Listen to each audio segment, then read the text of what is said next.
معزز ناظرین، حضرت نوح علیہ السلام سے پہلے تمام لوگ اسلام پر قائم تھے، تمام لوگ اللہ کی توحید کو ماننے والے تھے، بتوں کی پوجا کا تصور تک نہ تھا۔ لیکن پھر کیا ہوا؟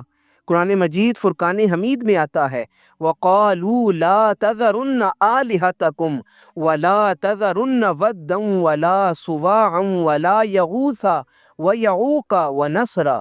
حضرات محترم، اس آیت مبارکہ میں 5 بزرگوں کے نام آئے ہیں: ود، سوا، یغوث، یعوق اور نصر۔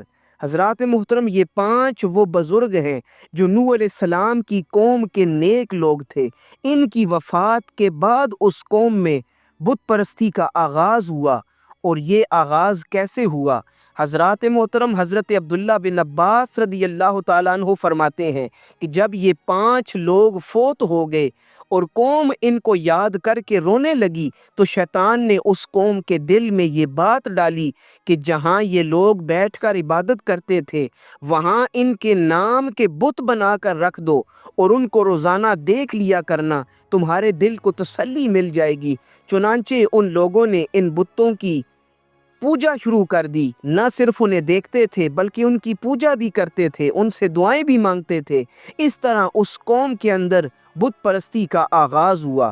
حضرات محترم، اسی طرح حضرت ابو جعفر محمد باقر رحمۃ اللہ تعالیٰ علیہ فرماتے ہیں کہ جب اس قوم میں سب سے پہلا بزرگ جس کا نام ود تھا، جب وہ فوت ہوا تو قوم اس کی قبر کے پاس بیٹھ کر رونے لگی۔ شیطان نے جب یہ دیکھا تو شیطان کو ایک ترکیب سوجی۔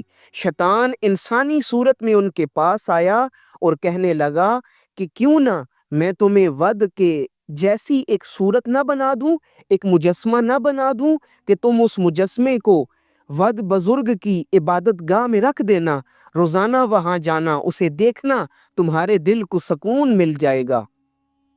چنانچہ قوم نے کہا کیوں نہیں۔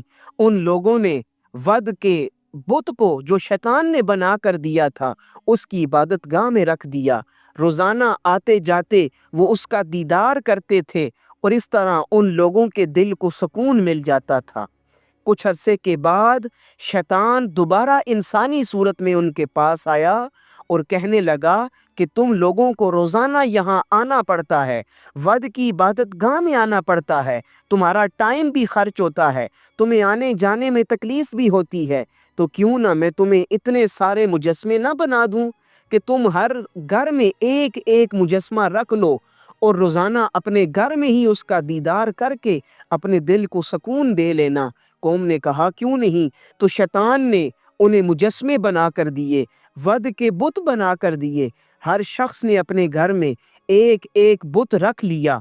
اب اس قوم نے ود بزرگ کے بتوں کی پوجا تو نہیں کی تھی، صرف انہیں دیکھا کرتے تھے۔ لیکن جب ان لوگوں کی وفات ہوئی، پھر ان کی اولاد کا زمانہ آیا، پھر ان کی وفات ہوئی، پھر ان کی اولاد کا زمانہ آیا۔ اس طرح جب 2-3 نسلیں گزر گئیں تو اب نئی آنے والی نسل کو علم نہ تھا کہ ہمارے آباء و اجداد اس بزرگ کے بت کو کیا کرتے تھے، وہ تو صرف انہیں دیکھا کرتے تھے۔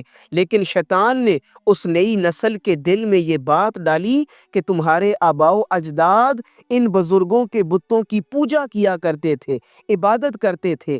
چنانچہ پھر اس نئی نسل نے ان بزرگوں کے بتوں کی پوجا شروع کر دی۔ اس طرح نوح علیہ السلام کی قوم میں سب سے پہلے بت پرستی کا آغاز ہوا۔